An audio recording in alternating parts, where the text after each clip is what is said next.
Yo siempre digo, hay que encontrar el talento que uno tiene, porque no, a veces queremos, como yo, ¿no? Quiero hacer teatro musical, pero pues no canto, ¿no? Entonces, y a veces hay que aceptar de, a ver, no tengo este talento, pero ¿en qué sí tengo talento?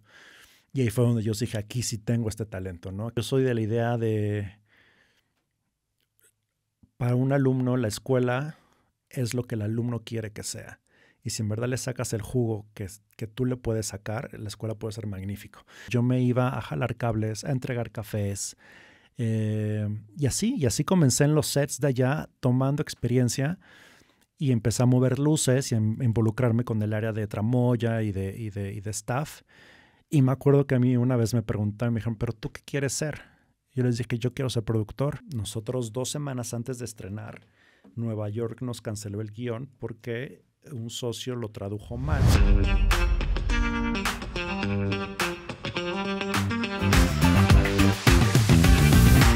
Bienvenidas, bienvenides, bienvenidos a Blue Talks. Y nuestra Blue Talk de hoy va a ser especialmente terrorífica, digamos.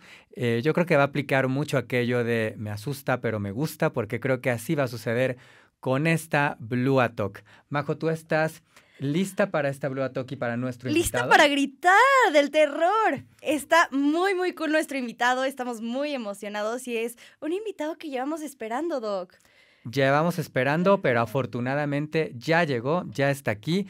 Igual que esperamos y sabemos que ya está aquí su like, sus comentarios. Compartan este programa y no dejen de suscribirse a Blua, por favor. Y bueno, pues lista, lo presentamos. Lista, lista. Vamos allá. Sergio Arroyo, bienvenido, ¿cómo estás? Bienvenido a Blua Talks. Muy bien, muchas gracias por tenerme aquí. Un placer. Sergio, cuéntanos, ¿a qué te dedicas tú hoy en día? Yo soy productor de entretenimiento, principalmente me dedico a la producción cinematográfica y también he producido espectáculos en vivo aquí en la Ciudad de México. Wow, y haces mucho terror. Mucho, ha sido mi especialidad desde que empecé. Desde niño, pues el terror me ha llamado la atención, desde las películas de los 80s con Chucky y bueno, el gran cine de terror de los 80s. Y pues siempre quise dedicarme a esto y darle desde el punto de vista del terror, ¿no? Ok, ¿y por qué? ¿Por qué el terror? Yo tengo esa curiosidad. Me iba a preguntar lo mismo. ¿Por qué el terror? Porque se me hace que es de los géneros donde podemos sentir que estamos vivos, podemos sentirnos como humanos. Creo que es uno de los géneros que, como todo, nos mantiene en el presente, pero es un presente que nos hace reaccionar, nos hace sentir que estamos vivos, nos hace sentir el suspenso, la adrenalina, y se culmina normalmente con un susto, con un jump scare, y es eso. Entonces, por eso me gusta, porque me hace sentir cosas que normalmente en el día a día no las vives, y si las llegas a vivir, pues lamentablemente son trágicas. Entonces, como que un género donde puedes pues vivir estas emociones fuertes, más allá de una montaña rusa o demás, ¿no? Entonces te sientes vivo al momento de tener un brinco en la sala de cine. Ok, y que de hecho, si me pongo un poquito teórico, pues sí, la teoría diría que justamente el cine de terror nos confronta con lo más básico, ¿no? Que es la muerte, ¿no? Algo que es ineludible, que va a pasar, que de hecho me voy a poner más trágico, pero cada minuto, cada segundo, pues estamos muriendo, digamos, porque nuestro cuerpo pues está envejeciendo, ¿no? Así que, pues esto que nos planteas, pues justo es ese escenario, ¿no? Sí, justo. Creo que es un género que pues sí se maneja de muchas formas, ¿no? Hay muchos subgéneros, pero casi todos sí tienen que ver con la muerte o con la tragedia. Sí tocan estos temas trágicos, pero también de muchas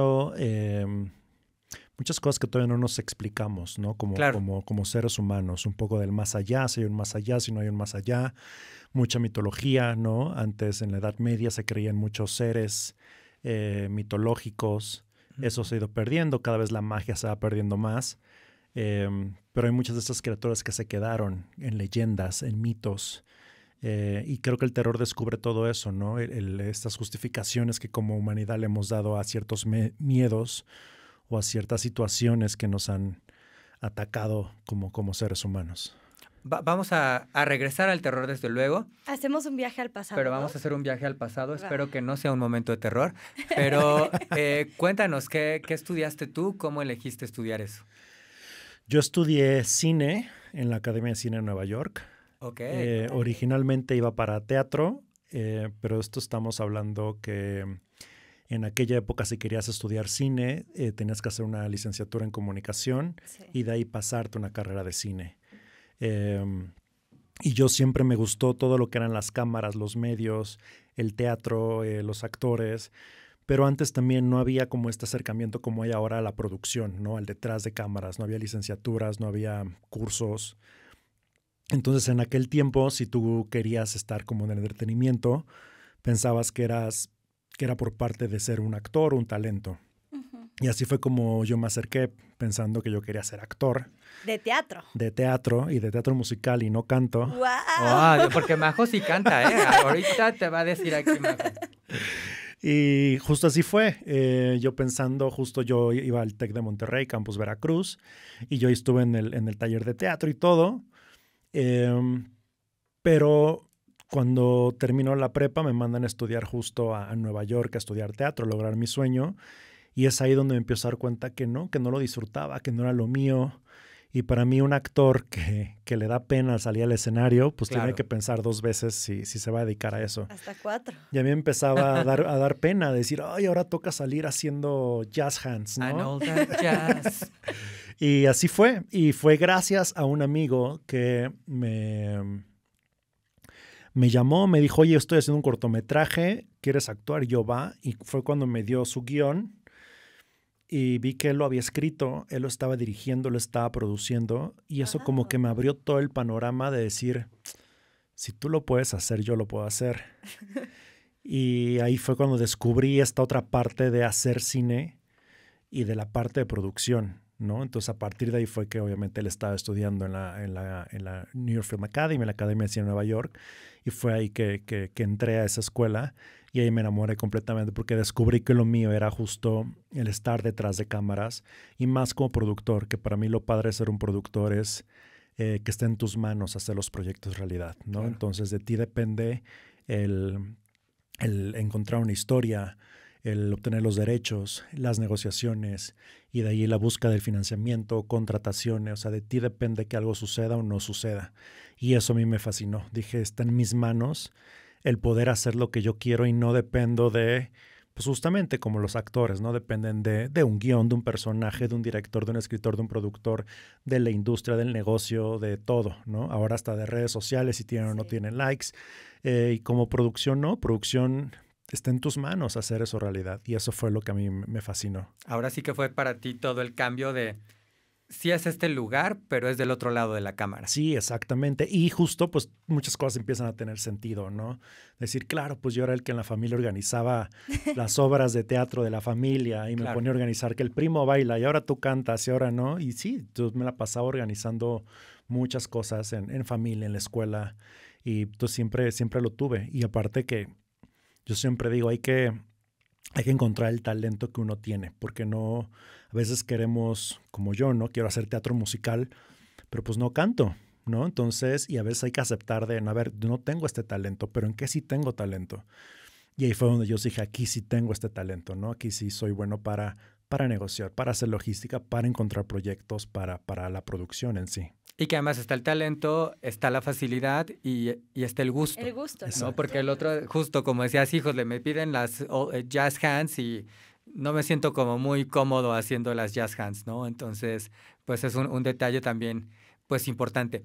¿Cómo fue para ti? Porque lo dices muy fácil, me fui a estudiar a Nueva York, pero ¿qué tal? Sí, yo creo que mucha gente puede estarnos viendo y decir, ay, suena facilísimo, igual y no es tan difícil, pero creo que nos puede ayudar tu experiencia. ¿Cómo es ese proceso de, pues, decir, me quiero ir a estudiar a Nueva York y aplicar, irte, porque además estoy entendiendo que había el apoyo de tus papás, que también puede ser otro obstáculo de repente. Pues lo principal creo que es tener el apoyo de tu familia, no solo económico, pero que aparte crean en ti.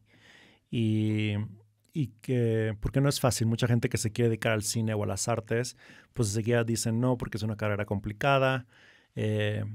Y sí, la verdad tuve la fortuna de tener unos padres que me apoyaron desde inicio, que dijeron, ¿quieres teatro? Teatro, ¿quieres cine? Cine, ahí vamos a estar. También soy hijo único, entonces eso también ayuda. Sí. Y nada, pues fue un poco, fue complicado porque justo se dice fácil, pero yo los primeros meses en Nueva York, pues aparte yo le dije a mis papás, yo me quiero ir solo, no quiero que me lleven, quiero llegar yo solo. Estabas muy valiente. Sí, porque yo quería vivir esta aventura ya soy chico grande, ¿no? Voy a la universidad, me voy a la solo, gran ¿no? ciudad. Sí.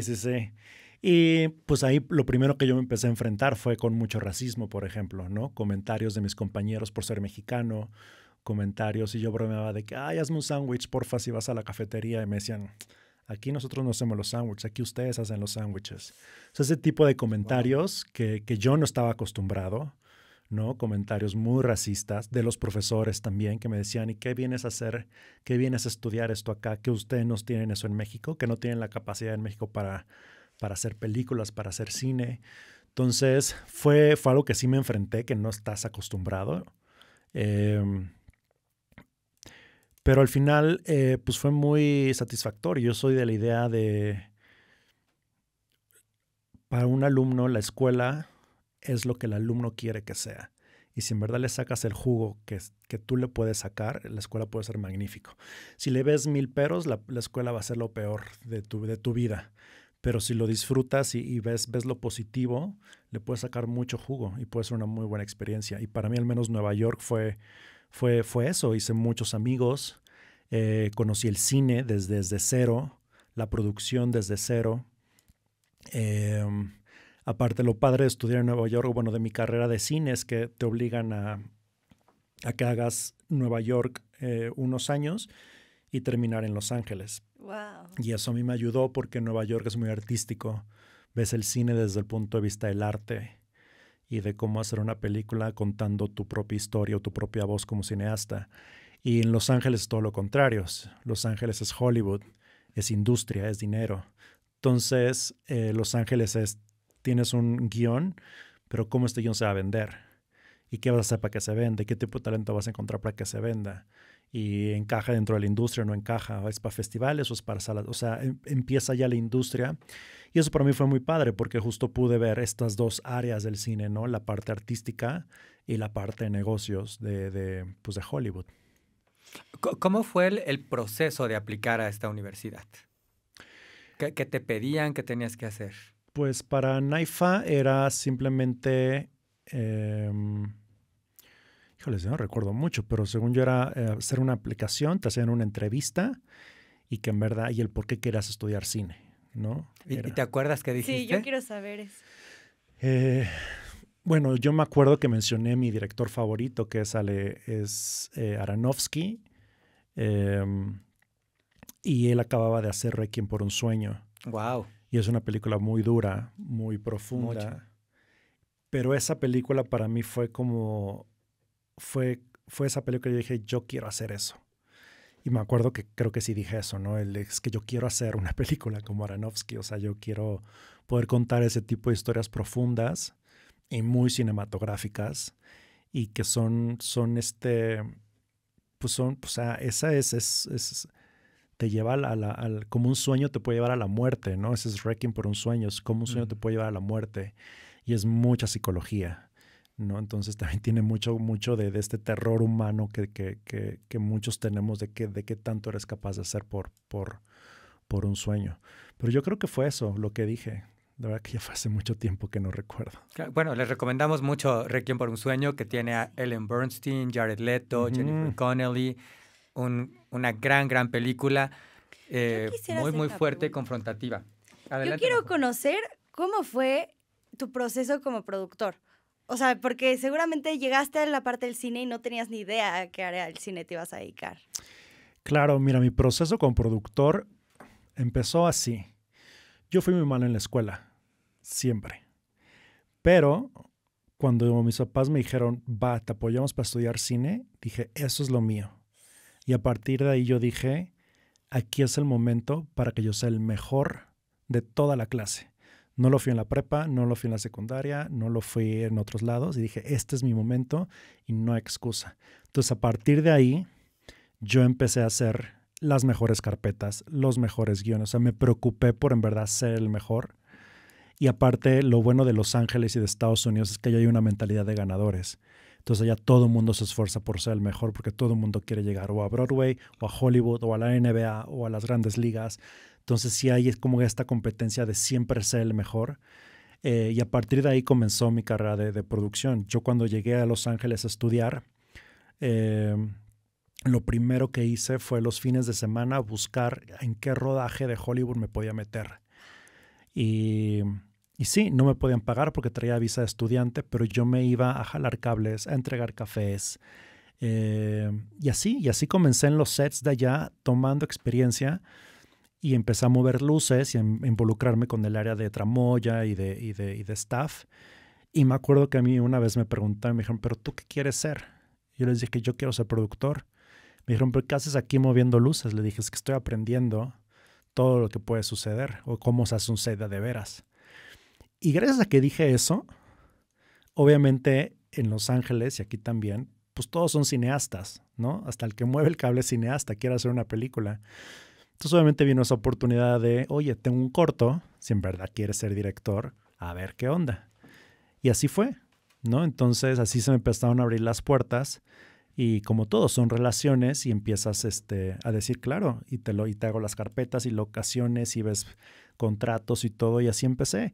Primero haciendo proyectos gratis y de ahí pues ya cobrando poco a poco pues los proyectos que estaba haciendo. Pero básicamente fue así, por una oportunidad de decir, yo quiero producir, y me dijeron, pues a ver si sí es cierto, yo quiero hacer un corto, tengo esto, le entras, no hay paga, no importa, va.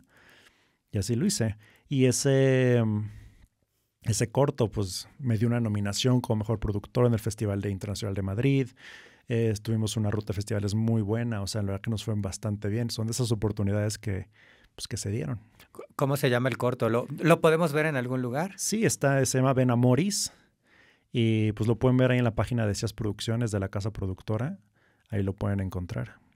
Qué importante lo que dices, porque de repente nuevas generaciones o la gente muy joven está como en esta cuestión de yo quiero llegar directo a ser productor o ser camarógrafo o ser fotógrafo. Saltarte los pasos. Exacto, ¿no? Y no esto que tú comentabas, que pues es lo que típicamente le hablamos a pagar derecho de piso un poco, y más que pagar es obtener esa experiencia, ¿no? Y además algo que me parece muy importante que tú tenías consciente desde ese momento de, aunque yo vaya a ser productor, será útil para mi formación y como productor entender todo esto, ¿no? Desde jalar cables, la tramoya y todo el proceso y todo lo que involucra, ¿no? Sí, justo. Yo igual he escuchado mucha gente ahora que ya salí de la universidad, ya páguenme. Y al menos en el cine es, ¿qué experiencia tienes? ¿Cómo me demuestras que lo sabes hacer? No es que yo soy director, ¿qué has dirigido? O sea, tienes que demostrar que has hecho y muchas veces para demostrarlo tienes que hacerlo gratis, tienes que trabajar. Sí es derecho de piso, pero también es experiencia. Y es agarrar conocimiento. No puedes tomar el barco de una gran producción o de un gran o empresa si no sabes ni siquiera los departamentos y qué hace cada departamento. Y a mí el empezar desde abajo me ayudó a eso, a ver qué hace arte, qué hace tramoya, qué hace el asistente de producción. Si me trataban mal, yo ahora no trato mal a los asistentes de producción, ¿no? O sea, aprendes y dices cómo funciona la industria y te ayuda a eso, a que si en verdad quieres lograr algo, lo hagas mejor de lo que tú lo hiciste antes o de lo que cómo lo hicieron otras personas. Pero eso sobre todo se me hace muy importante porque sí, en esta industria tienes que demostrar primero. ¿Y cómo demuestras haciéndolo? Porque no cualquiera te va a dar ahorita 20,000 pesos, 50,000 pesos, 100,000 pesos para hacer tu proyecto. Entonces hay que encontrar esas oportunidades. Y sí, a veces, bueno, en esta industria se trabaja mucho gratis porque es una industria de colaboración, es una industria muy cara, donde si tú apoyas ahorita una producción, luego si tú quieres hacer tu proyecto, esa producción te puede apoyar. Y es un dar y recibir. Claro. ¿Y qué consejo le darías a alguien en este primer proyecto en el que quizás no va a cobrar? O sea, ¿cómo se gana ese lugar en la industria? siendo una persona que siempre está atento a todo para solucionar. En una producción hay que solucionar. Y en una producción de cine el tiempo es oro, porque el tiempo se empieza a ir y yo digo, el tiempo, aparte de que es dinero, el dinero ya se está quemando, ya se está volando. Entonces, la gente que más trabajo tiene en esta industria es esa gente que es propositiva, que está en el set y no está en el celular, sino está viendo en qué se necesita, en qué puedo apoyar, que esto aquí estoy, que esto no sé qué. Esa gente enseguida todo el mundo la empieza a notar. La gente que es movida, la gente que ves que está ahí. Y yo siempre les digo a todos, pregunten, no pasa nada. O sea, porque no sabes, está bien, pero es mejor decir, no sé lo que me estás pidiendo, no sé qué es esto que me estás pidiendo. Sí, no te entiendo. Porque si te quedas callado, atrasas a la producción y puede ser que te pidieron algo que no entendiste, entonces la producción no avanzó por eso. Y es de mucha comunicación, ¿no? El cine es un rompecabezas donde todo el mundo trabajamos en equipo. Entonces yo sí creo que a estas personas que vayan a empezar, que vayan a estos sets, que sean gente que uno puede ubicar y decir, wow, está dando mi mamá decía, el segundo esfuerzo, está dando más allá, ¿no? Está aportando más. Que le pone el extra. No se está quejando, es proactivo, está aportando más a la producción. Y como yo le digo a muchos chicos, tú quieres que ya te pague, no sé, 20,000 pesos el día de trabajo, demuéstrame que vales 20,000 pesos. Porque si ni siquiera me demuestras que vales 20,000 pesos, ni siquiera me estás demostrando que te debería de pagar. Entonces llega y demuestra con tu trabajo que en verdad vales ser pagado. Para mí está lo principal. Sí, porque hay quien llega, quiere sus 20,000 pesos y ni siquiera llegaron a tiempo, por ejemplo. Exactamente. Y atrasaron a la producción. Y le costaron dinero a la producción. Le costaron. Lugar. Quieren, pero no dieron. Exactamente. Oye, yo tengo aquí algunos huequitos que quiero llenar. Sí. Uno, ¿cómo te fue ya en la universidad llegar y enfrentarte con el plan de estudios? Ya nos contaste un poquito, pero ¿fue lo que esperabas? ¿No fue? Y por otro lado, ¿qué aprendes en una licenciatura donde estudias cine? Pues a mí me fascinó. O sea, yo que venía literal de no saber nada, yo disfruté mucho todo. O sea, creo que lo principal es que empiezas a ver el cine con otros ojos. Ya empiezas a ver las películas más técnicamente. Ya no solo te están contando la historia, ahora entiendes, claro, este cuadro, la luz, empiezas todo a entenderlo. La dirección de actores, ¿no? El cómo comunicarse con un actor para que logre lo que tú quieres. O sea, eso fue creo que lo más interesante. Y también la comunidad, que justo en la clase, en una clase de cine, pues te empiezas a dar cuenta que hay diferentes perfiles. Hay unos que nos empezamos a inclinar hacia la producción y dirección, otros a guionismo, otros a fotografía. O sea, empiezas a ver cómo cada quien empieza a agarrar sus talentos y lo que más les interesa. ¿Y qué materias llevas, por ejemplo? ¿Qué aprendes? Pues llevábamos cinefotografía, entonces veíamos todo desde cómo iluminar, pasos, cómo entender la cámara, qué tipo de cámaras hay. Lo bueno de estudiar ahí en Nueva York es que empezamos justo a filmar con película de celuloide, con cámaras de 16 milímetros, cosa que ahorita ya casi no se hace. Sí. Entonces sí fue de esas últimas generaciones que les tocó empezar a filmar con ese tipo de cámaras. Me acuerdo que nos hacían un ejercicio que se llama el mise en scène. Claro, la puesta en escena. Que es la puesta en escena, que es básicamente contar una pequeña historia, una puesta en escena en cámara, y era solo en un shot, cuéntame una historia. Y lo padre de esa escuela también es que es una escuela muy práctica, entonces cada semana había un proyecto, cada 2 semanas había un proyecto, cada final de mes había un proyecto, entonces filmas mucho. Llevamos producción, donde veíamos toda el área de producción de una película, dirección, cómo trabajar con actores, cómo encuadrar, cómo contar tu historia, tipos de encuadres. Llevamos también un área de tramoya, donde aprendíamos a usar el equipo, los tipos de dollies, los tipos de luces, todo esa... pues sí, todo lo relacionado a tramoya. Sonido también llevamos, postproducción. Sí, o sea, sí, es una educación pues muy completa en relación al cine. Eso, por ejemplo, en Nueva York. En Los Ángeles también, Pero Los Ángeles ya llevábamos, por ejemplo, industria del entretenimiento, ¿no? Donde teníamos abogados, donde nos hablaban justo de contratos, qué contratos firmar, cómo lidiar con agentes, cómo, o sea, ya era más enfocado a Hollywood, a la industria, ¿no? Eso fue más en Los Ángeles. En Los Ángeles también comerciales, videomusicales, qué busca la audiencia en un comercial.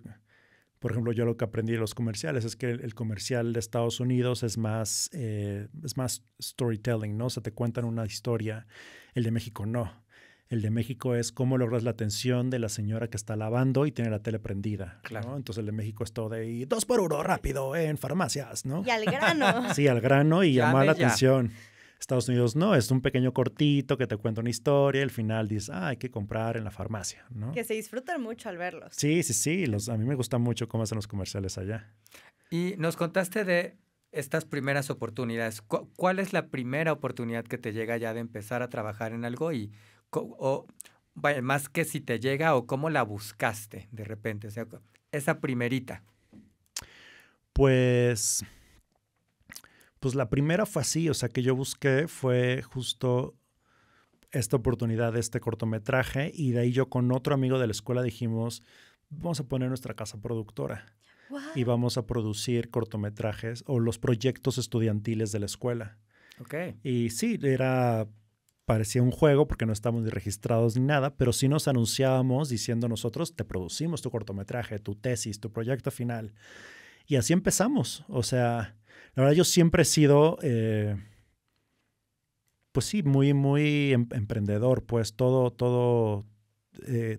me he buscado los proyectos, me he buscado los trabajos. Fundé mi casa productora y es así, ¿no? Es buscar proyectos, trabajos comerciales, videos musicales, películas. Y así fue como empecé básicamente, ¿no? Buscando así de, oye, vas a hacer tu tesis, te la produzco. Vas a hacer esto, te la produzco. Y así, poco a poco.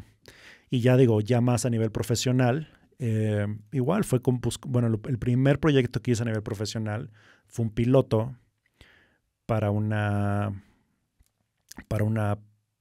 fue un piloto sobre la industria del teatro en Hollywood. Okay. Y ahí yo busqué el financiamiento y de ahí se hizo el piloto y se vendió a una casa productora de allá. Y ese fue el primero, se puede decir, a nivel profesional recién salido, que fue yo igual, ¿no? ¿Qué tengo que hacer para ser productor? Me dijo, pues necesitas proyectos. Entonces yo empecé a buscarle con proyectos. Okay. ¿Y cómo sabías cuánto cobrar? Es que nunca nos explican eso. ¿Cómo sabemos cuánto cobrar al principio? Es la pregunta. ¿Cuánto cobrar? Pues es que depende. O sea, si te vas ya a lo top, es que más bien nunca sabes cuánto cobrar. O sea, porque cada producción es muy diferente. Incluso en la industria sí hay como un estándar de lo que se debe de cobrar. Y claro, si metes un proyecto de oficina y todos esos, su estudio, Netflix y demás, pues sí hay un estándar. Pero si es independiente hay otros sueldos. Si es o sea, depende. Ahora sí que depende. Muchas veces tu sueldo lo vas a donar con tal de que se haga una película. O sea, varía mucho. O sea, es una industria donde no tiene sí como el salario mínimo, ¿no? A nivel nacional, ¿no? O sea, porque incluso lo más bajo que pueda alguien cobrar es 1,000 pesos el día de llamado. Pero si tienes 12 días de llamado y hiciste 12,000 pesos, estás ganando más que muchos otros que están en una oficina, claro, ¿no? Entonces muchos dicen es bajo. Yo lo digo, pues no es tan bajo porque hay alguien que ahorita está ganando 8,000 pesos y tiene licenciatura y tiene muchas cosas, ¿no? Entonces es muy raro la industria del entretenimiento cómo funciona. Sí. Porque entonces a mí me queda, o me surge esta otra pregunta, porque tú decías, a veces tienes que donar tu trabajo o tu sueldo, pero entonces ¿se puede vivir de ello o no? ¿O cómo le haces para vivir de ello? Sí se puede vivir, pero buscando otros trabajos. O sea, otros trabajos me refiero como nosotros. No solo hacemos películas, hacemos videos musicales, hacemos comerciales, tenemos un documental en postproducción. O sea, es tener tu cartera llena de proyectos que te están metiendo. Unos van a ser un éxito, otros van a ser un fracaso, pero es así. Si algo yo aprendí en mi carrera es eso, no le apuestes todo a un proyecto, porque si el proyecto fracasa te quedas sin nada. Si algo aprendido es, busca diferentes proyectos. Entonces a lo mejor el documental ya se está preproduciendo, pero el video musical me está dando de comer y el comercial también me está dando de comer, pero estoy metiendo carpeta para un largometraje, a lo mejor que se viera a festivales, donde puedo donar mi sueldo, pero porque me interesa levantar este proyecto y que se haga, ¿no? O sea, así funciona en realidad la industria, y así puede sobrevivir de la industria. Y un gran ejemplo ahorita es los directores nominados al Oscar, ¿no? Sean Baker y el otro del Brutalist, que acaban de decir que apenas si tienen para pagar la renta. Y es justamente por eso, porque ellos donan sus sueldos, no obtienen nada, pero tienen una película. ¿De qué se mantienen? Ellos lo han dicho, editando otros proyectos, haciendo comerciales, haciendo publicidad. Y sí, así funciona ahorita la industria del entretenimiento. Claro, y que ahorita que tú los mencionabas, tanto a Brady Corbett como a Sean Baker, vaya, Sean Baker pues ya era un poco de risa porque se llevó todos los premios, pero él era director, guionista, postproductor de su propia película, ¿no? Y estamos hablando de Hollywood. Sí, sí, sí. Y yo sí creo esto, en la industria están los filmmakers y los film workers. Y muchas veces el filmmaker es el que se lleva la chamba total y el que apuesta todo con tal de que el proyecto se haga. Porque en muchas películas el film worker sí se ha pagado, ¿no? Tú en una película normal sí le pagas al fotógrafo, sí le pagas al staff, sí le pagas a la maquillista, sí le pagas a medio mundo, pero muchas veces lo que sí apuestan su salario con tal de que se haga la peli es el productor, es el director, y son ciertos coproductores que dicen, donamos nuestro sueldo o ponemos dinero con tal de que se haga la peli, ¿no? Entonces yo sí tengo esa diferencia de el filmmaker y el film worker, ¿no? Hay los dos. Y muchas veces para sobrevivir nos toca ser film workers, o sea, nos toca trabajar en proyectos que no son de nuestro agrado, pero hay que hacer el comercial, hay que hacer el videoclip, hay que hacer la película de acción que no nos gustó, o sea, hay que hacer eso, hay que trabajar en otras cosas. Claro, es un poco cuando vemos de repente estos actores o actrices muy consagrados y dices, ¿en qué momento se le ocurrió hacer esta comedia o esta película de acción? Y dices, bueno, a lo mejor esta es la que paga la renta. Exacto. Y algo hay que comer. Sí, y tienes otra de corte más independiente por la que no les pagaron tanto, pero que sí les permite... Y es que esta industria es de ciclos. Yo siempre le digo, el que se quiera meter a esto es entender que necesitas mucha perseverancia y mucha pasión. O sea, no es llegar a una oficina y saber que tienes todos tus meses pagados, que tienes prestaciones. O sea, no. Es una industria donde tienes un proyecto, el proyecto se acaba y va de nuevo. Otra película, se acaba la película y va de nuevo. Sean Baker ahorita ya terminó, todo padre, quiere seguir, necesita otro proyecto. Claro. ¿No? Entonces, y eso es, yo sí les digo a muchos que quieren estudiar eso, tienes que tener eso en mente, porque muchos luego se enfocan en cuándo llegue Netflix, cuándo llegue el Oscar, cuándo llegue el Ariel. Muchas veces llega, pero se va, y así es. Y no es que cuando llegue ya va a estar resuelta la vida del artista, no. Va a llegar y se va a ir y hay que seguir y seguir y seguir, y es seguir en esta batalla, y los únicos que perseveran, que yo me he dado cuenta, son los que en verdad aman esta profesión y tienen esa perseverancia de seguir y seguir y seguir con todos los altibajos, porque en esta carrera no todo es glamour y palomitas y maravilla. A veces tienes éxito, a veces tienes fracasos y es un sub y bajas como la vida. Claro. Oye, y entonces, hoy en día que tienes tu productora, te la pasas un poco parajeando entre, digamos, vamos a poner un escenario hipotético, ya tú nos dices qué tan hipotético no es, pero, por ejemplo, hoy en día, ¿en qué estás trabajando en simultáneo o en paralelo? Pues ahorita justo tenemos un documental que está en postproducción, que espero ya terminemos este año para empezar a moverlo en ruta de festivales y poder obtener a lo mejor alguna venta con alguna plataforma. Estamos trabajando con el largometraje que va a dirigir Axel, ¿no? Vean la Blue Talk de Axel Olivar, por favor. Soy su productor, entonces estamos justo en financiamiento. Esa película ya se desarrolló y estamos justo financiando la película, metiendo carpeta Focine, buscando gente que se sume a nivel financiero. Entonces estamos en esa etapa de financiamiento de la película de Axel. Estamos produciendo, la siguiente semana tengo un comercial. Estoy en pláticas con videos musicales ahorita para los siguientes meses. Y ahorita como productora también acabamos de emprender en un nuevo canal de YouTube donde hacemos justo cortometrajes de terror. Okay. Y esto porque analizando la industria, y yo soy mucho analizar la industria y cómo están los números, pues se viene mucho el contenido corto. Y ya hay grandes éxitos de YouTube de España, de Estados Unidos, de China y de Europa, donde la gente está consumiendo mucho contenido por medio de redes sociales y se está haciendo mucho dinero. Entonces nosotros dijimos, vamos a hacer la apuesta y ahorita la acabamos de apostar y vamos a cumplir un año. Se llama Sayak Horror Films, donde estamos justo produciendo mensualmente un corto diferente de terror en la plataforma de YouTube y ahorita pues ya estamos empezando a monetizar. Entonces ahí va bastante bien este nuevo proyecto donde ya estamos ahí haciendo un poco de dinero. Sayak Horror Films. Sayak Horror Films. De hecho, lo trae en la gorra. Exacto, es lo que yo iba a decir. Ahí, por favor, por si ustedes se preguntaban cómo se escribe Sayak Horror Films, que además me hiciste pensar o recordar esta iniciativa que se llamó en su momento Quibi, que no sé si recuerdas o te enteraste de ella. No. Fue, creo que fue un proyecto que nació en el momento incorrecto, porque era esto que tú estabas comentando. Ellos tenían esta intención de generar un servicio de streaming, digamos, a la Netflix o HBO Max, pero todo su contenido iba a ser cortito. Si eran episodios de serie, pues eran de 3-5 minutos, pensando en que la gente los pudiera consumir en trayectos. Pero claro que Quibi nació en la pandemia. Y en la pandemia todos estábamos en nuestras casas y no te servía tanto el contenido cortito. No. Entonces, Quibi pues murió. Por ahí hay algunas de sus producciones que después salieron ya como en otros formatos, porque pues al final, digamos que te daban las pequeñas escenas y pues esto lo puedes pegar y ya se convierte en un episodio de 20 minutos o en una película de 2 horas, ¿no? Pero es un poco esa misma lógica, entendiendo las dinámicas actuales, ¿no? Sí, es que el contenido corto llegó para quedarse. O sea, la gente te consume, los chavos te consumen cosas más rápidas. Amazon ya está haciendo películas de 1:30 nada más. Netflix también. O sea, les decía hace rato a los chicos, tú ves una película y ves que dura 3 horas, 2 horas, no entras. Del Brutalista no vas a estar hablando. No, eso a mí me encantó.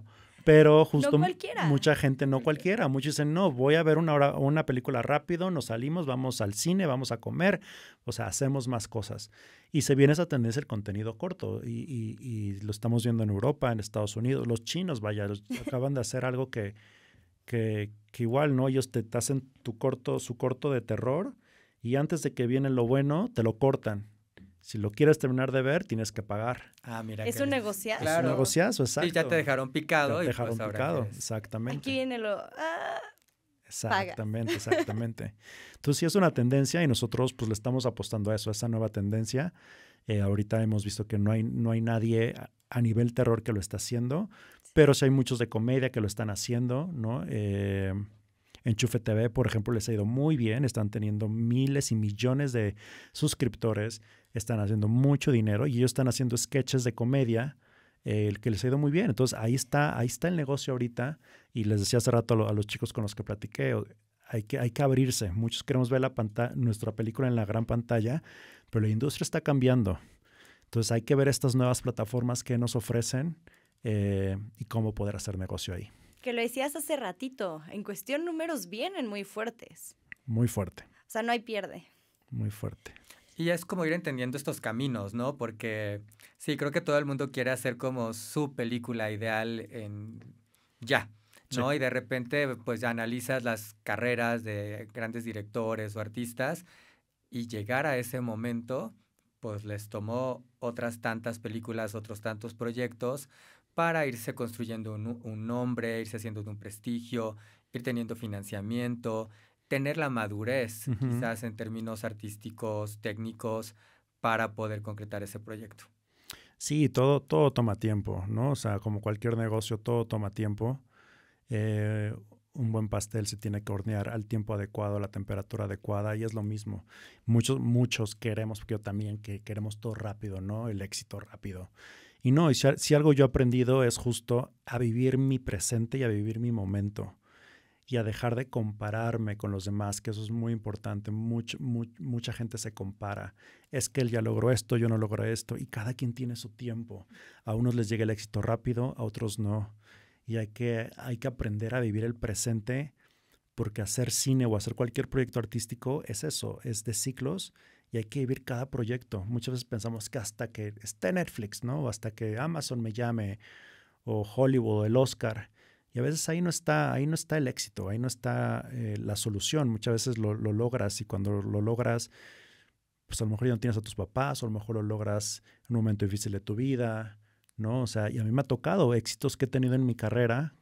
Carrie, el musical que trajimos de Broadway, fue un gran éxito que tuvimos aquí en México, pero fue el peor momento para mí a nivel personal, ¿no? Entonces yo sí lo logré, pero por dentro traía una crisis de estrés, depresión, de entendimiento financiero, o sea, fue muy complicado y a veces logras tus sueños no de la mejor manera, aunque por fuera a nivel mediático se vea como, lo está logrando, Claro. pero muchos no saben luego lo que hay detrás de esos éxitos, ¿no?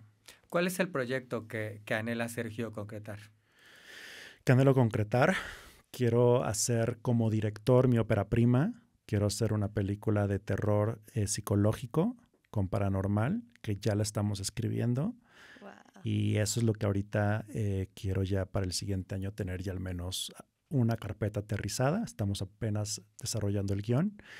Y eso.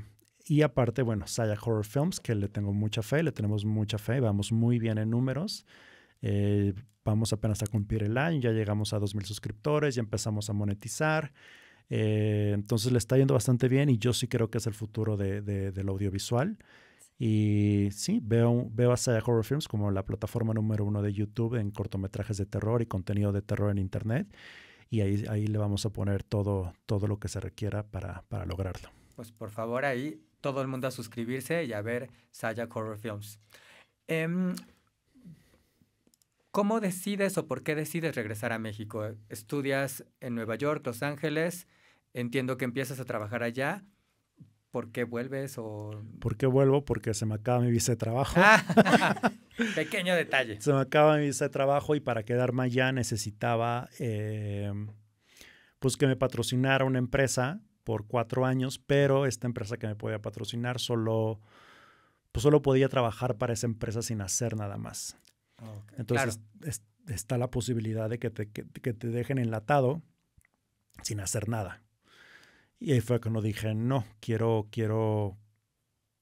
irme a México, quiero hacer, en ese momento como acababa de hacer el piloto para lo del teatro, pues me volví a enamorar como del teatro y dije, pues quiero hacer una obra de teatro de terror. Y me puse a escribir mi obra de teatro de terror y regresé a México y dije, si la monto en México va a ser en grande. Y sí, tuvimos a Anabel Ferreira, Luis Fernando Peña, Eugenio Montesoro. ¿Cuál fue la obra? El otro lado. El otro lado. Estuvimos en el telón de asfalto 3 meses, nos fue muy bien y mi objetivo era justo hacer una película de terror en teatro. Entonces tuvimos muchos efectos especiales. Y sí, fue mi entrada al entretenimiento mexicano y entender también que es muy diferente el entretenimiento estadounidense al entretenimiento mexicano. Eso te iba a preguntar, ¿qué diferencias encontraste? ¿Qué retos encontraste? Pues que aquí necesitas mucho esfuerzo para jalar a una audiencia. Sí. En Estados Unidos no. En Estados Unidos tú puedes poner una obra y la gente, por el simplemente hecho de ser teatro, la gente va. Hay más cultura. Hay más cultura. Aquí no. Aquí hay que jalar a la gente. Aquí aprendí, por ejemplo, que me lo dijeron en México, en tu presupuesto tienes que meter 3 meses para aguantar una obra. En lo que se calienta, sí. digamos. En el famoso calentar una obra. En Estados Unidos no. Entonces, son de los primeros errores que empiezas a cometer, de decir, ya abrimos taquilla, no hay gente, ¿qué hacemos? ¿No? Porque hay que empezar a pagar nómina, hay que empezar a pagar ya estás teatro, pagando sueldos atrás. Ya estás pagando. Entonces, son de esas cosas que uno no ve, que dices... Y yo me acuerdo, en ese momento estaba El Rey León y yo llegué diciendo, vamos a tener publicidad como El Rey León en el aeropuerto y no sé qué. ¿Estás hablando del Rey León? Del Rey León, no. Y yo llegué, si ustedes ven el primer póster, dice funciones jueves, viernes, sábado y domingo. Obviamente terminamos quitando la función del jueves, dejamos una el viernes, una el sábado y una el domingo. ¿Por qué? Porque era mucho. Y yo dije, no, es que la gente va a ir. Y no, en lo que se calentaba la obra... tardó. Claro. Sí, porque además creo que aquí en México lo que mejor te vende una obra es el boca a boca. Sí. 100%. Sí. Aquí en México el boca a boca es esencial. Y por eso en esos 3 meses, si no logras ese boca a boca, es mejor retirarte. Si en los 3 meses lo logras, muchos continúan. Y sí, son de las cosas que me fui enfrentando. Aquí también, por ejemplo, los famosos, en aquel tiempo, porque repito, la industria sigue cambiando mucho. Ahorita ya no hay estrellas, ya no hay famosos. Y en aquel tiempo, me acuerdo, nos peleábamos todos por salir en el periódico. O sea, y estoy hablando del 2014, o sea, no tiene mucho, hace 10 años.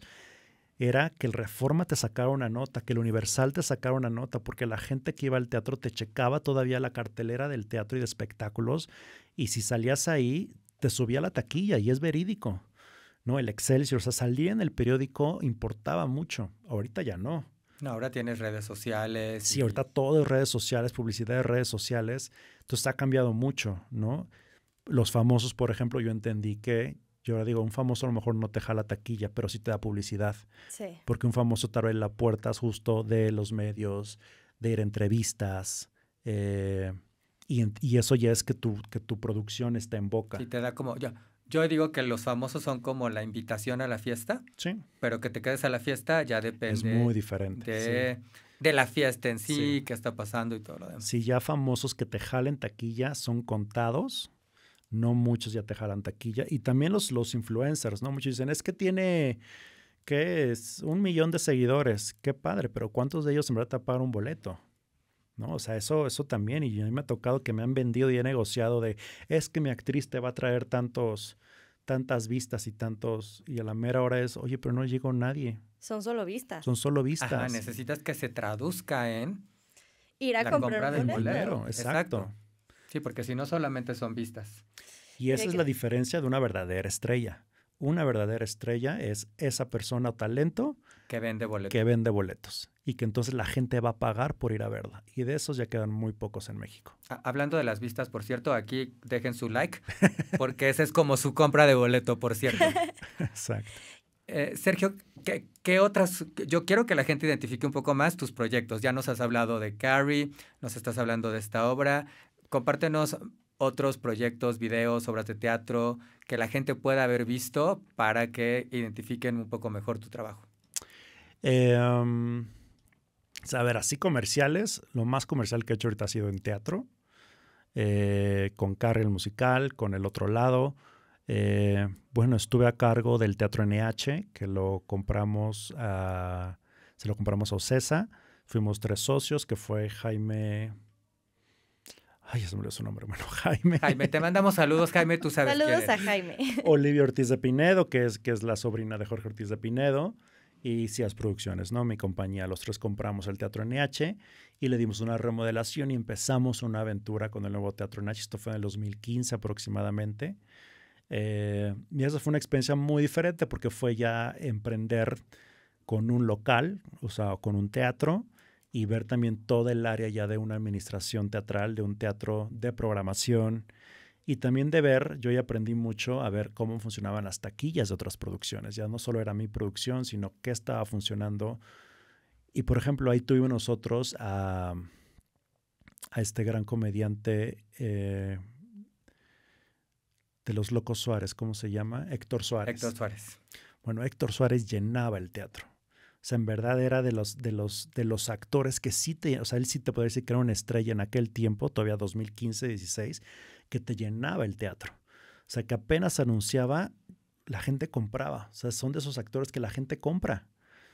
Y ellos duraron, pues, 2 meses ahí con nosotros, porque después entró Carrie el musical, donde también Carrie, por ejemplo, fue un proyecto donde tuvimos agotados, y a la prensa le llamó mucho la atención, ¿no? Entonces, sí, porque no es un musical de terror, no es No es normal, y aparte era Carrie, como Carrie en musical. Claro. Había ese morbo, y yo me acuerdo que el Reforma, los periódicos eran mucho, el Reforma nos dedicó una plana completa de espectáculos a Daniela Luján, que fue nuestra Carrie, a Laura Cortés, fueron a los ensayos, a tener la exclusiva del primer ensayo de Carrie. Y, o sea, Harry fue muy padre porque fue muy exitoso, o sea, fue muy exitoso a nivel creativo, a nivel económico, a nivel industria, fue algo muy, muy padre. Y de ahí, como todo, ¿no? A veces logras el éxito y luego vienen los fracasos. Entonces estuve a cargo del Teatro Isabela Corona. Isabela Corona yo lo tomé, íbamos a montar una obra, lo programé igual con 3 otras obras, pero un teatro de 300 butacas donde solo entraban 10 personas, 15 personas. No es cierto. Y yo me iba a asociación con las producciones, son un 50-50, yo ponía el teatro, ellos su producción, pero no daba para nada.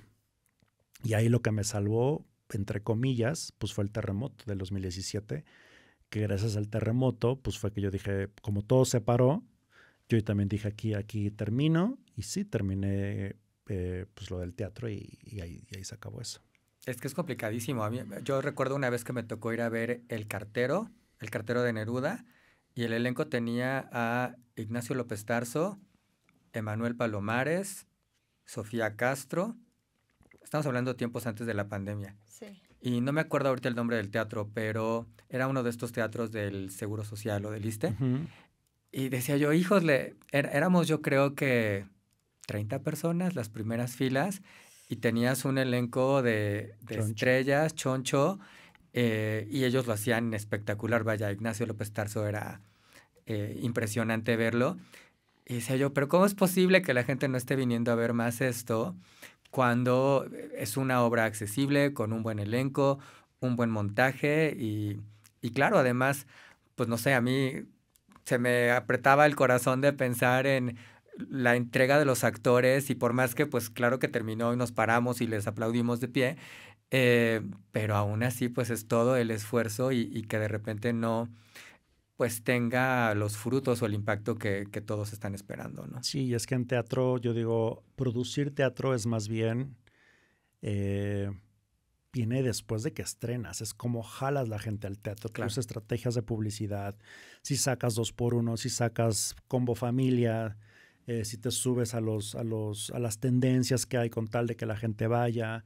O sea, ahí está la verdadera producción del teatro, porque montarla es fácil y sencillo, pero ya mantener una obra, mantener la nómina, ahí viene lo complicado, ¿no? Ahí sí es pues sí, lo fuerte. Pero algo, por ejemplo, que también aprendí en esa experiencia teatral que tuve, es justo esto, que mientras más proyectos tienen, mejor te puede ir. Claro. Sí. Porque uno te puede funcionar muy bien mientras que el otro no te funcione tan bien. Entonces ahí compensas muchas cosas. Y también de que hay proyectos pues, que son para reconocimientos, ¿no? O sea, tuve una obra que se llamó Transbordador Cell, que justo tocaba el tema de, no sé cómo decirlo, las infancias, la transexualidad en las infancias, en los menores. Okay. Entonces fue un tema polémico, pero que nos dio una nominación a los premios Metro. Los premios Metros es un premio a los mejor del teatro. Bueno, eran a lo mejor del teatro en México. Pues nos dio una nominación como mejor obra infantil por esa obra, y le fue bastante bien. O sea, al menos en el momento que yo estuve involucrado, nos fue bastante bien. Hubo obras como los musicales de Broadway, ¿no? Que también produje. Fui asociado de una parte porque la obra es de Álvaro Cerviño, pero en la era que yo estuve con esa obra, pues también nos fue muy bien. O sea, estuvimos en el Teatro Versalles, donde la gente iba mucho. El Teatro República, nos fuimos hasta el Foro 37, y a la par también tuve el monólogo con Majo Pérez, no sé si lo ubican, es una gran actriz, y con eso también fue un monólogo que la industria nos reconoció mucho. Estuvimos nominados por parte de Cartelera de Teatro. O sea, hay proyectos de todo, ¿no? Hay proyectos que te van muy bien, proyectos que no, proyectos que te van a dar dinero, y otros proyectos que simplemente te van a dar prestigio o reputación. Hoy en día te dedicas más a la producción audiovisual. Sí. Y tú tienes una amplia variedad de cortometrajes, sobre todo de terror. Creo que no hemos llegado, o sí nos has hablado de tu gusto por el terror, pero ¿en qué momento decides el terror es lo mío y este es el camino? Pues es que yo siempre quise hacer terror. Digo, mi primera obra de teatro fue terror. Sí. Y siempre es como que esta cosita de lo que me gusta lo quiero hacer yo. ¿Cómo lograr eso? O sea, para mí una buena película, por ejemplo, es cuando la veo y digo, ¡ah, qué emoción! Eso lo quiero hacer, ¿no? ¿Qué es una buena película para ti? ¿Cuáles son como esas referencias que esas tienes que nos referencias, compartes? por ejemplo, La ballena se me hace una muy buena película. La de con Brendan Fraser. Sí, claro, o sea, La ballena creo que para mí es justo un personaje que se está suicidando sin decir que se está suicidando y entender esa psicología del personaje y cómo te lo lleva y ve la relación con la hija. O sea, esos temas crudos son lo que yo digo, yo quiero hacer eso. O sea, quiero dirigir algo así, quiero manejar esos personajes crudos y fotografiarlos y contar esa historia y esa sensación al final donde casi todo el cine estaba llorando. Eso, ¿no? Decir, quiero hacer a la gente llorar, ¿no? O llorar o asustar. Pero ese tipo de películas son las que digo, eso es lo que quiero hacer, ¿no? ¿Quiénes son tus referentes en el género del terror?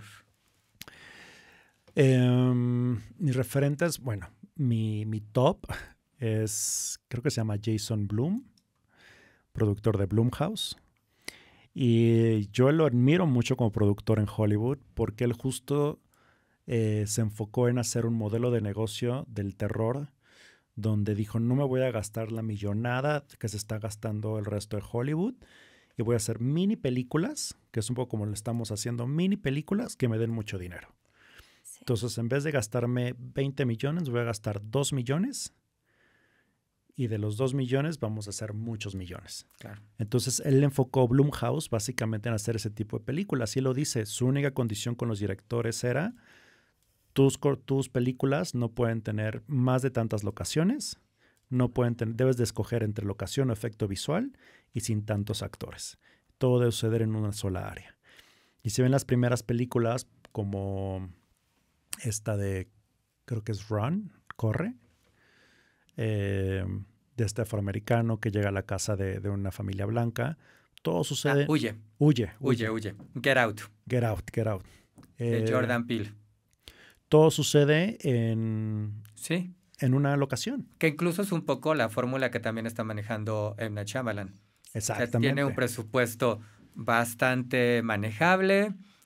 Como tú bien lo dices, no tiene tantos actores, no tiene tantas locaciones, le da más libertad creativa, pero tampoco tienes estos compromisos de las superproducciones que hoy es lo que tiene a Hollywood ahí replanteándose muchas cuestiones porque pues es inviable tener películas de presupuestos de más de 200, 300 o estaba yo leyendo que la última de Misión Imposible costó $400 millones.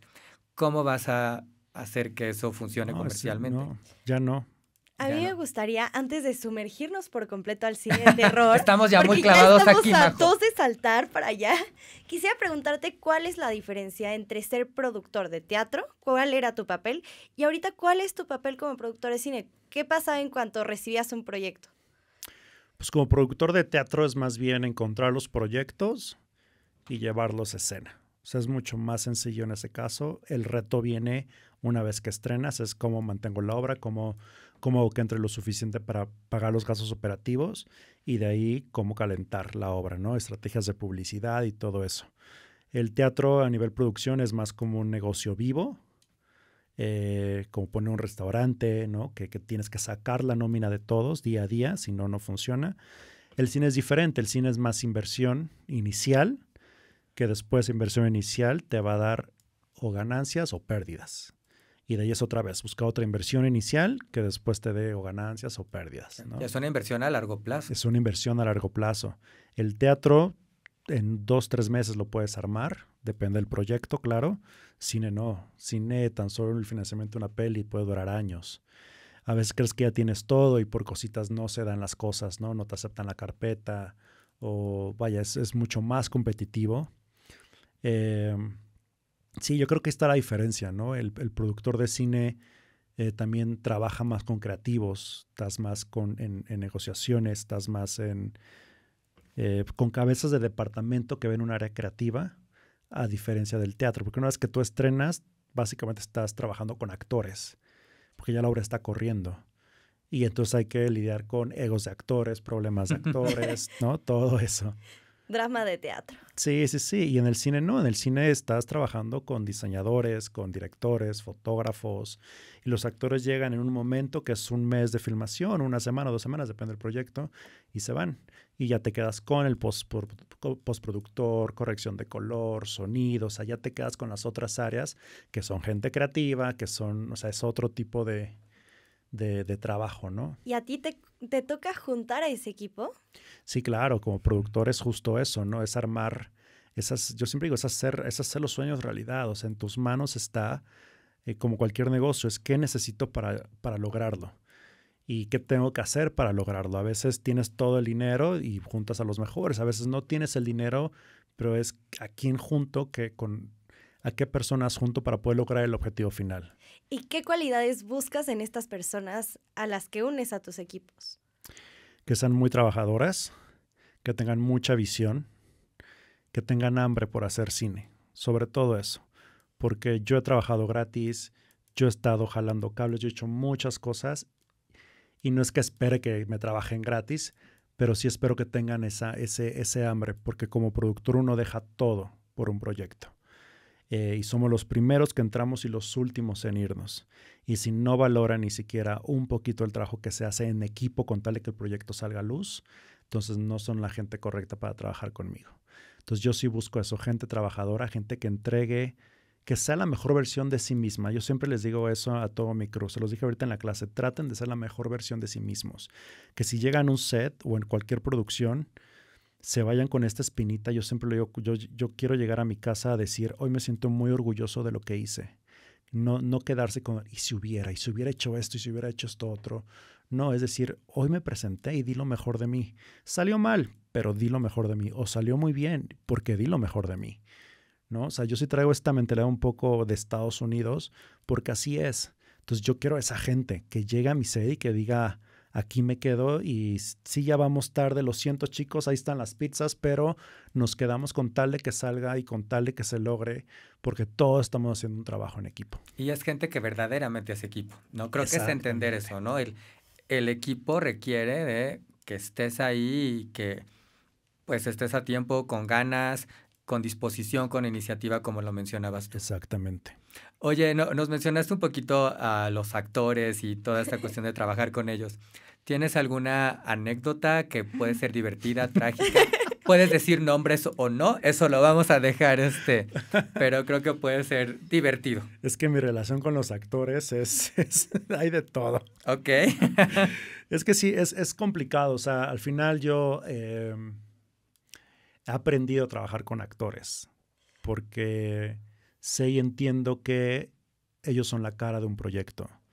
También entiendo que, a diferencia de nosotros, a lo mejor uno trabaja mucho con la mente, con las ideas, con logística, con planeación, pero ellos trabajan con su cuerpo. Cuando ellos están llorando en cámara, sí están llorando. O sea, no están fingiendo llorar. Sí. Y el cuerpo no sabe que no es... El cuerpo no sabe. O sea, ellos sí se desgastan. Si gritan y se enojan, se acaban de enojar, se acaban de gritar. Su bilis estaba reaccionando. O sea, y eso sí hay que entenderlo con los actores. Pocos lo entienden. Muchos a veces en el set piensan que son robotitos y corte, va de nuevo, ¿no? Y es, no, a ver, espérate. Vuelve a llorar. Sí, no es fácil. Además, es cuando fácil. has escuchado que hay actrices o actores que lloran de un ojo o del otro, les puedes decir, ya es como de... Pero, pues, tiene técnica y es su cuerpo y son sus emociones. Exactamente. Entonces, eso yo lo he aprendido. He aprendido también como director, por ejemplo, a que también son un departamento que puede proponer. No solo los vas a dirigir de muévete a la derecha izquierda. Yo la forma en que trabajo es, oye, me gustaría hacer esto. Siento que tu personaje haría esto. ¿Tú cómo ves a tu personaje? Y trato que ellos descubran, porque si ellos lo descubren desde adentro, pueden entender mejor el por qué suceden las cosas o el por qué estoy dando cierta dirección. Claro. Y a veces nada más dices, quiero que te muevas de acá a acá porque se ve en la cámara como quiero para la intención que quiero a nivel cámara. Pero es mejor que ellos descubran el por qué este movimiento y hacia lo orgánico, ¿no? Entonces son de estas cositas que yo he aprendido con ellos a nivel dirección, a nivel producción. Pero también viene esta otra parte de la producción, que es lidiar con muchos egos, lidiar con actores un poco pesados que me han dejado el set botado por cositas, que creen que todo el set está a disposición de ellos, cuando no. Yo siempre digo, todos en un set todos están trabajando por igual. Y tan importante es el actor como el fotógrafo, como el asistente de producción que nos trajo los cafés. Para mí todos son iguales, no puedes diferenciar. Sí, tú sales a cuadro, pero si sin el fotógrafo nadie te ve a ti, sin el guionista no tienes nada que decir, sin el productor esto no se hace, o sea, todo tiene un porqué, ¿no? O sea, es un rompecabezas en verdad. Y eso ha sido lo complicado, ¿no? A veces con varios actores. Y también en teatro, ¿no? Digo, lo peor que te puede suceder en teatro es que te dicen, no salimos a dar función. Y tienes a la gente afuera. Y es ahí solucionar de, no, mira, platiquemos esto, como lo de otro. kinder, así ¿Cómo vamos le hago a si tengo- sentarnos. Sí, bueno, muchos, Alejandro Gou, por ejemplo, dice, él es niñera y psicólogo de actores, porque parte de su trabajo es eso, es lidiar pues sí, con talento, ¿no? Con talento que tiene un ego. Yo también digo, todos tenemos ego, todos en esta industria tenemos ego y hay que aceptarlo. Yo también tengo mi ego y para mí también el tener ego hay que saber manejarlo porque quiere decir que te importan las cosas, que te importa tu trabajo y que te vas a esforzar por hacerlo mejor porque al final, triste o no, pues nos debemos una audiencia. Sí. Haces una obra de teatro para vender boletos y cómo sabes que funcionó porque la audiencia aplaudió y la recomendó. O sea, sí nos debemos a la opinión pública. Igual una película. Sí, y porque eso, si no, no va a haber boca a boca. Bueno, no, sí va a no haber, boca a pero boca. no positivo. Exactamente. Entonces, y eso es el ego. Estamos esperando que nos digan qué bonito estuvo, ¿no? Y no es fácil. A veces controlar el ego no es fácil. Y también con los actores, ¿no? El tratar de decirles, no, mira, la crítica salió así, pero tú vas bien. O sea, son de los retos de ahora sí que de un productor. ¿Algún talento te ha sorprendido gratamente? Gratamente, sí, Daniela Luján, por ejemplo, para mí es una gran actriz. En Carrie tuvimos muchas broncas a nivel producción y ella siempre se mantuvo al margen, no se mezclaba con los problemas que hubiera en producción y siempre dio lo mejor de ella. Entonces, para mí trabajar con ella fue fenomenal. Por eso, claro, ella es pues una actriz que fue actriz desde niña, ¿no? Desde Televisa Niños. Sí. Entonces, Clarita. Luz Clarita tiene mucha experiencia ya en cómo manejar pues, las broncas de producción que siempre va a haber, ¿no? Y los medios y demás. Entonces, ella siempre fue un placer trabajar con Daniela, muy profesional. Y bueno, incluso nosotros 2 semanas antes de estrenar, Nueva York nos canceló el guión porque un socio lo tradujo mal.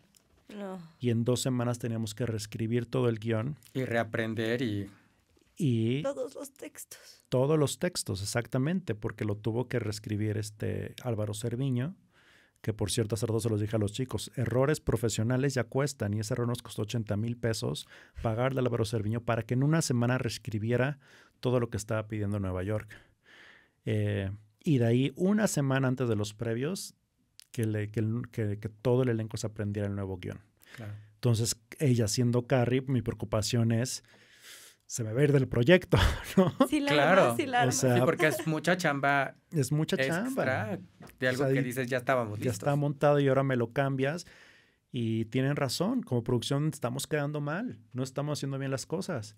Y hablé con ella y no, y dijo, yo sí me lo aprendo, ni modo. Y me dijo, así es el teatro. Y dije, sí, ese es el teatro. No debería ser, pero sí, ¿no? Y lo logró, o sea, lo hizo muy bien. Se aprendió un nuevo texto y fue un gran proyecto para ella. Wow. Tenemos una dinámica y estamos a punto de ir a ella. Yo solo, antes de ir a la dinámica, tengo otra preguntita rápida. Bueno, no sé qué tan rápida sea. Pero es, ¿qué requiere un proyecto para que tú lo tomes como productor? ¿Qué requiere un proyecto? Si es solo un guión, que tenga estructura, que esté bien estructurado en sus 3 actos y que me haga sentir, que yo desde la primera leída lo pueda ver en pantalla, pueda ver, si es de terror, que pueda ver el terror, que pueda ver el suspenso. Eso es muy importante.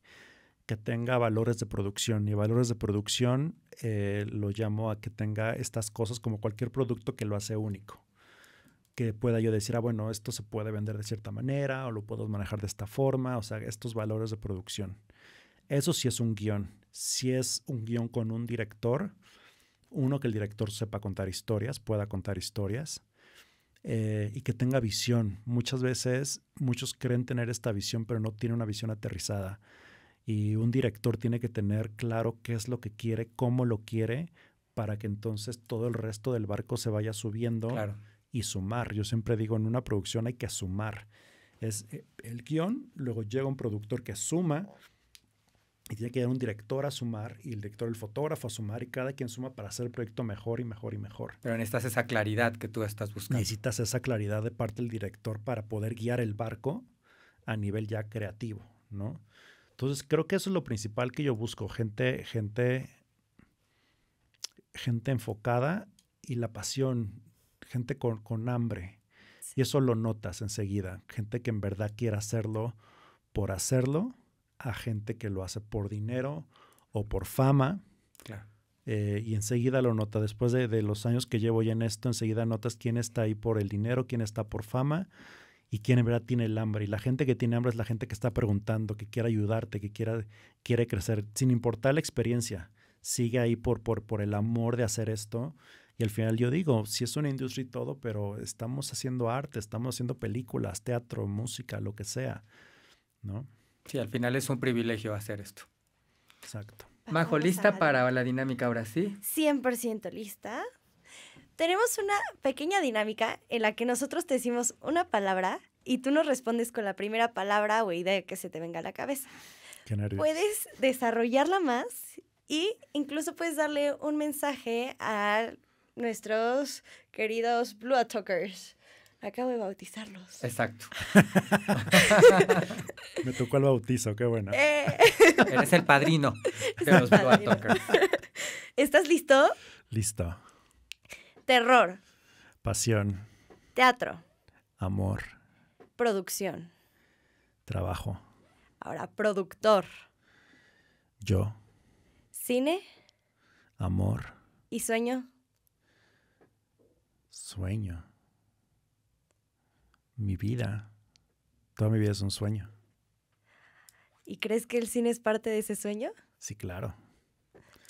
Sí, claro. Sí quiero, mi vida es un sueño porque yo sí creo que he logrado mis sueños y estoy logrando mis sueños y seguiré logrando mis sueños, que es lo que me mantiene vivo. Luego yo sí creo que en esta industria, en tanto sube y bajas, lo único que te mantiene son tus sueños. Es el seguir y seguir y seguir y decir, ahora voy por esto y ahora voy por esto y ahora quiero hacer una ballena y ahora quiero hacer un, no sé, un Requiem por un sueño, ¿no? O sea, ahora quiero hacer ese tipo de películas o este proyecto, ahora quiero que el canal de YouTube crezca, ¿no? O sea, son estos sueños que te siguen para seguir, porque si no es muy fácil darse por vencido en esta carrera, muy fácil. Esto sonó muy a Calderón de la Barca con La vida es un sueño. Sí. Sergio, la verdad es que hemos estado felices de contar contigo aquí en Blue Talks. ¿Algún consejo que le darías a alguien que quiera estudiar cine? Un consejo que le daría a alguien que quiera estudiar cine, que se preparen. Creo que la preparación cuenta mucho. Que tengan la pasión suficiente para enfrentarse a lo que es la industria. Que vean mucho cine, mucho cine. Encontrar estilos, directores, fotógrafos, qué es lo que funciona afuera. Y tener las ganas y la pasión de enfrentarse al mundo real y hacer muchas colaboraciones. No puedes esperar ya que se te esté pagando las grandes cantidades si apenas estás empezando. Como digo, demuestra que en verdad lo vales, pero eso lo demuestras con tu trabajo, lo demuestras con tu talento. Y eso principalmente, ¿no? Que tengan esa pasión, que esa hambre. Y si no, porque a veces también es válido en el camino darse cuenta que no es lo suyo, como me pasó en el teatro. Y es muy válido y es mejor decir, esto no es lo mío, e irse por otro lado, a seguir en algo que no te apasiona. Y recomiéndanos, por favor, repítenos todas tus redes sociales, todos los proyectos, todos los lugares donde podemos encontrarte y seguirte. Pues síganme en mis redes sociales como Sergio Arroyo MX, la casa productora, Cias Producciones, @Cias Producciones MX, y Sayak Horror Films, un canal de YouTube de cortometrajes de terror, donde mes a mes estamos desarrollando, produciendo y estrenando un nuevo cortometraje completamente original y hecho 100% cine mexicano. Entonces, suscríbanse al canal Sayak Horror Films en YouTube, igual a nuestras redes sociales en Facebook, Instagram, TikTok. ¿Hay algún corto con el que nos recomiendes empezar en Sayak?